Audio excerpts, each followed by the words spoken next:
बहुत समय पहले की बात है। माधवपुर नामक गांव में एक गरीब किसान अपनी बूढ़ी अम्मा के साथ रहा करता था। उसके पास एक छोटी सी जमीन थी जो कि बंजर हो चुकी थी। फिर भी वह दिन रात उस पर मेहनत करता था। मोहन बहुत ही मेहनती और ईमानदार था। वह एक आत्मविश्वास से भरा हुआ व्यक्ति था जिसे ना हालातों से डर लगता था ना ही लोगों की बातों से। हर दिन सूरज उगने से पहले ही वह उसी आत्मविश्वास के साथ उठता और अपने खेत की ओर बढ़ता जहां सिर्फ बंजर जमीन थी, लेकिन उसके सपनों की हरियाली छिपी हुई थी। उसे यकीन था कि एक दिन उसकी मिट्टी उसे जरूर जवाब देगी, सोने जैसी फसल बनकर। ओ बेटा मोहन, तेरे लिए मैंने जमींदार से बात कर ली है। वो तुझे अपने पास काम पर रख लेंगे। तू भी जाकर उनसे एक बार बात कर ले बेटा। अब हमारे बस की बात नहीं रही। कम से कम वहां रहकर तू अपना गुजारा तो कर पाएगा। मुझे तेरा बहुत ख्याल है मोहन, इसलिए यह कदम उठाया। जाकर बात कर ले, सब ठीक हो जाएगा।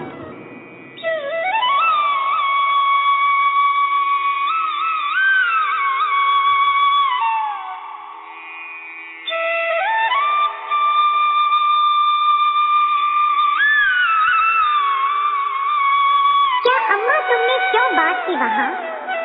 मैं नहीं जाऊंगा।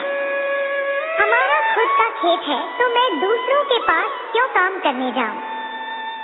मैं गरीब सही मगर खुददार हूँ।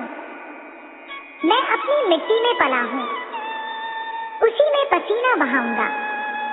चाहे जितनी भी मुश्किल हो अम्मा, मैं अपनी ही जमीन पर मेहनत करूंगा, किसी और की नौकरी नहीं करूंगा। अरे मोहन, उस बंजर जमीन में क्या उगाएगा तू? वो जमीन अब बिल्कुल बेकार हो गई है बेटा। ना उसमें नमी बची है ना जान। तू अपनी जिंदगी यूं ही जाया कर देगा। उस जमीन को संवारते संवारते मैं जानती हूँ तेरा हौसला बड़ा है, पर बेटा हौसले से पेट नहीं भरता।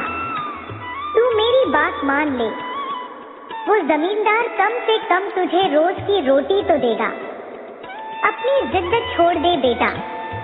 तू थक जाएगा पर वो जमीन कुछ नहीं देगी तुझे। अरे अम्मा, तुम बेकार नहीं इतनी परेशान हो रही हो।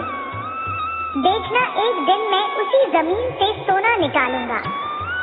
यह जमीन ही हमारी सबसे बड़ी ताकत बनेगी। मोहन खेत में काम कर ही रहा था कि तभी वहां पर एक आदमी आकर बोला, अरे मोहन भैया, आपको भी मानना पड़ेगा।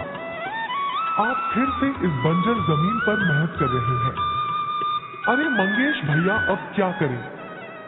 जमीन हमसे ज्यादा मेहनत करवा रही है, पर क्या करें? धरती तो मां समान होती है, जैसा वह चाहे वैसा ही करना पड़ता है। कभी सख्त हो जाती है, कभी चुपचाप सब सह लेती है, कभी बीज को छुपा लेती है तो कभी उसे जीवन दे देती है। हम तो बस उसके बच्चे हैं जो उसके हर रंग को अपनाना जानते हैं। थक तो जाते हैं भैया, पर जब मिट्टी की खुशबू आती है ना तो सारी थकान उतर जाती है। उम्मीद है यह माँ हमें खाली हाथ नहीं लौटाएगी। बस थोड़ा और सब्र, थोड़ा और विश्वास। आप जैसा मूर्ख तो मैंने आज तक नहीं देखा भैया। क्या सोचते हो आप? दुनिया कहां से कहां पहुंच गई और आप अब भी उसी बंजर जमीन से उम्मीद लगाए बैठे हैं। मोहन के पास उस आदमी की बातों का कोई जवाब नहीं था। वह वहां से अपने घर चला जाता है। जब दोपहर को मोहन थक हार कर घर पहुंचता है तो देखता है कि माँ बुझे हुए चूल्हे के पास चुपचाप बैठी है। क्या हुआ अम्मा? तुम ऐसे क्यों बैठी हो? खाना क्यों नहीं बनाया? क्या बात है? बेटा, चूल्हा जलाने के लिए लकड़ियां नहीं है, इसीलिए चूल्हा कैसे जलेगा? बस इतनी सी बात है अम्मा। मैं अभी जाकर ले आता हूँ लकड़ियाँ। मोहन लकड़ियां लाने जंगल चला